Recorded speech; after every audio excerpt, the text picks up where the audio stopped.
My baby told me with a sigh, saying words that came across as a doubt.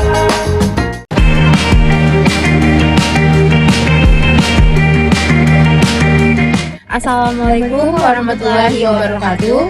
Perkenalkan, kami dari kelompok 3 yang beranggotakan saya Norlina, Saya Nur Salma. saya Dia Ayu Chandraningrum, Saya Nurnayu Arifah. Di sini kami mengobservasi sungai yang ada di Kampung Biru.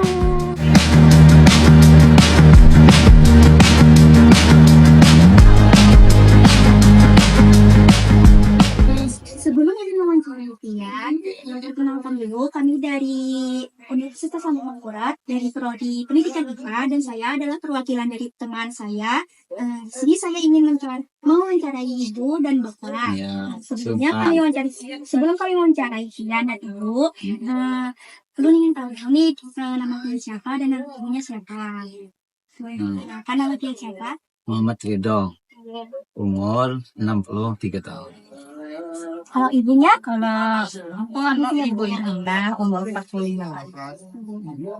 Makan ya, nanti makan.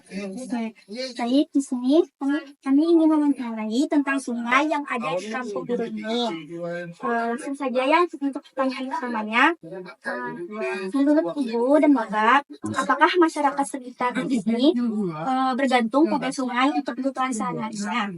Iya, betul. Jadi sungai ini sebagai urat nadi, sebagai sumber kehidupan. Nah, misalnya di sini ada yang mencari ikan untuk mandi,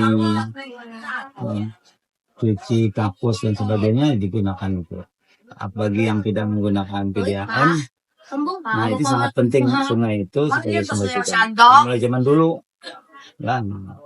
bahkan dari zaman dulu itu sebelum pada tahun 70-an tuh masih menggunakan air yang diambil di tengah sungai lalu diminum, diendapkan satu malam diminum tanpa direbus. Tahun 70-an itu. Gitu. Setelah televisi masuk tahun 77, nah lalu mulai sadar bahwa air itu harus dimasak agar kita terhindar dari diare gitu. Tuh. Ini belum lahir lagi itu belum. Oke, lanjut ke pertanyaan kedua ya Bu. Menurut kalian ini apakah ada kegiatan perdagangan atau usaha yang bergantung pada keberadaan sungai ini? Jadi kalau zaman dulu itu waktu saya kecil lah, sungai ini sangat diperlukan sekali oleh orang sini berjualan soto. Banyak sini jukung-jukung berjualan soto, lalu pergi ke pasar, pergi ke mana ke pasar Pengembangan ini berjualan soto. Jadi sebagai sumber mata pencarian zaman dulu. Tapi sekarang bikin sungai, bikin soto di tepi sungainya tidak lagi pakai jukung kecil, tapi ini pakai lanting lah. Itu jadi sangat penting orang sini. Soto pertama itu di sini dulu pertama kali di Banjar berkembangnya soto itu lah. Jadi penting orang kampung ini berjualan soto menyebar kemana-mana sampai orang Kuin sendiri belajar mau bikin soto. Lalu terkenal soto Kuin karena orang Kuin pintar digunakannya ayam, sedangkan kami di sini soto itu pakai daging lah gitu. Jadi sungai sangat diperlukan untuk alat memasarkan soto dulu pakai jukung. Kemudian di sini juga ada orang banyak sini yang bekerja sebagai beca di air. Ya, tukang mengantarkan orang ya transportasi pakai jukung dulu sebelum ada sepeda motor yang ramai ini.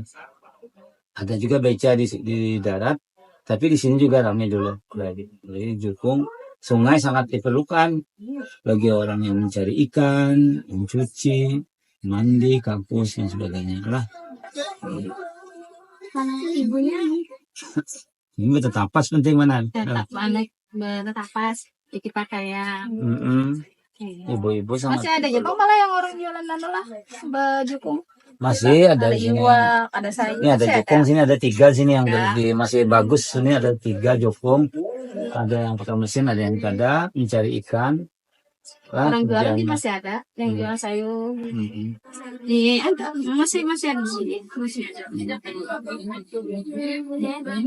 Ya, Bu. Menurut kalian, adakah perubahan dari sungai ini dari tahun ke tahun? Iya, jelas ada perubahan.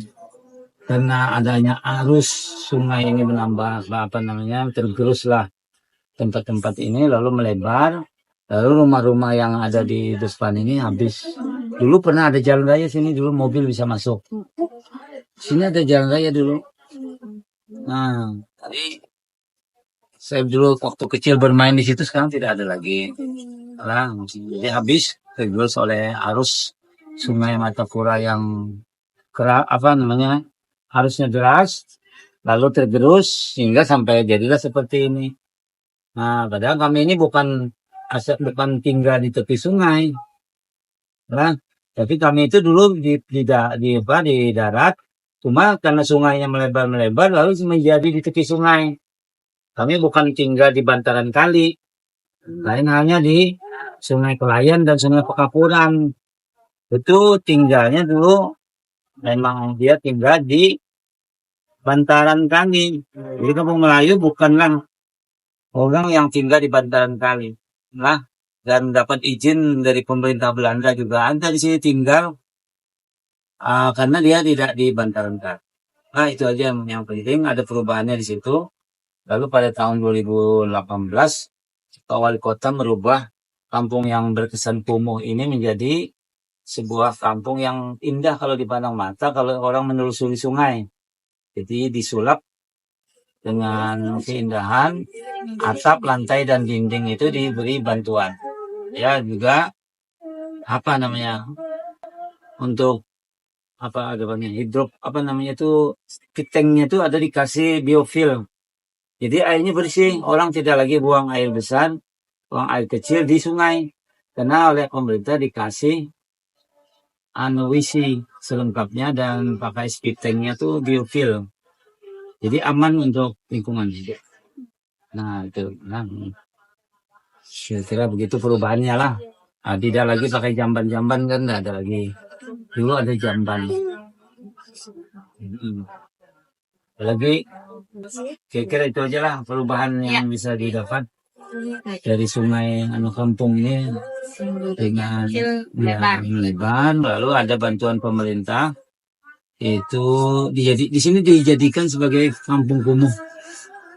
Dengan adanya penetapan kampung kumuh tahun 2018 itu lalu mendapat bantuan namanya Aladin, atap, lantai, dan dinding.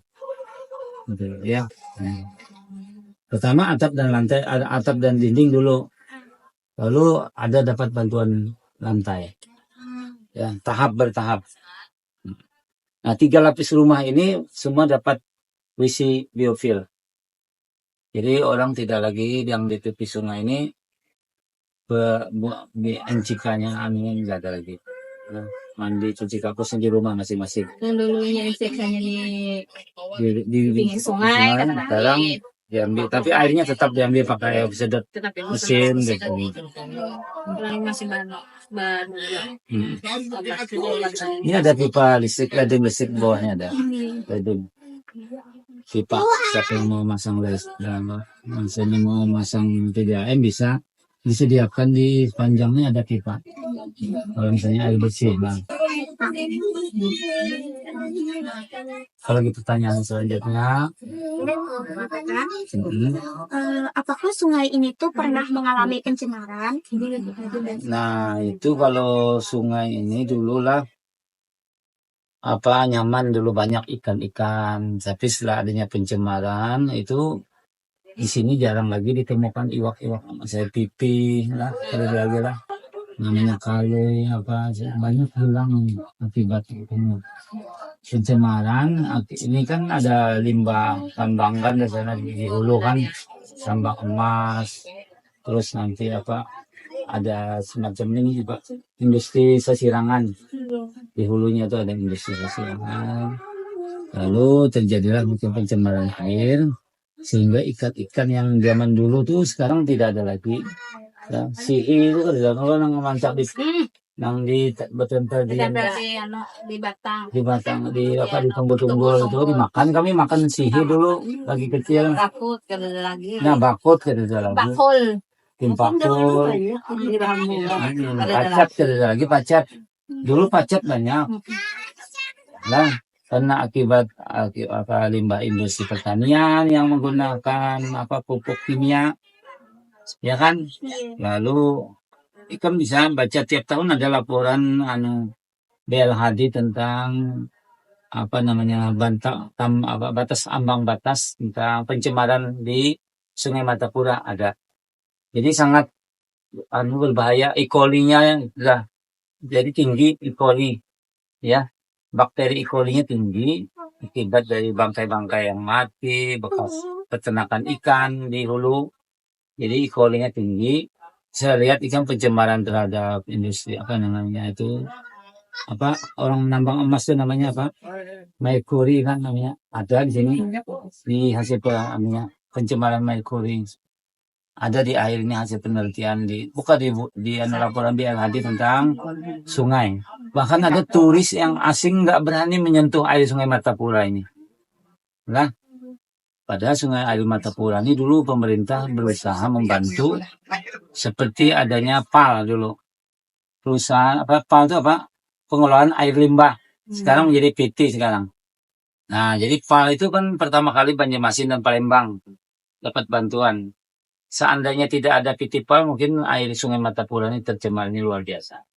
Nah, tapi karena ada pengelolaan limbah domestik oleh PT PAL, ya, alhamdulillah Banjarmasin menjadi kota yang 1000 sungai yang cantik dan bersih.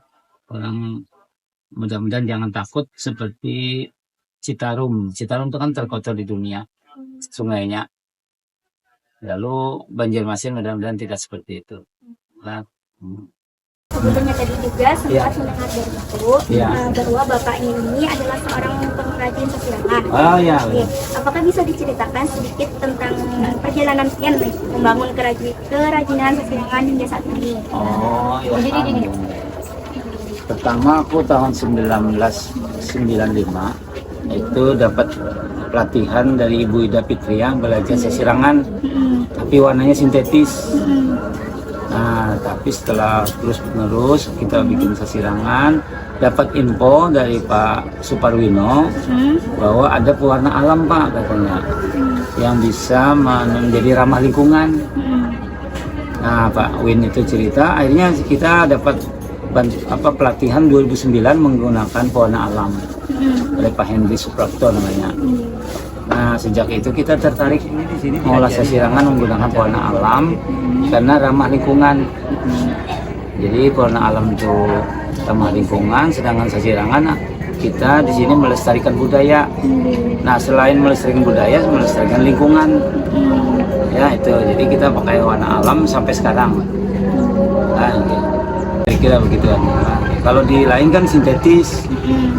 Nah, kalau kita alami dari daun-daunan, kulit-kulit kayu, kulit akar, misalnya biru dari pohon indigo, nanti bisa lihat pohonnya ada di situ. Kita lihat itu. Kalau merah dari secang, kalau kuning dari kunyit, atau pohon pelamboyan. Nah, 3 warna itu yang kita gunakan. Oke, sekian itu saja dari kami. Mohon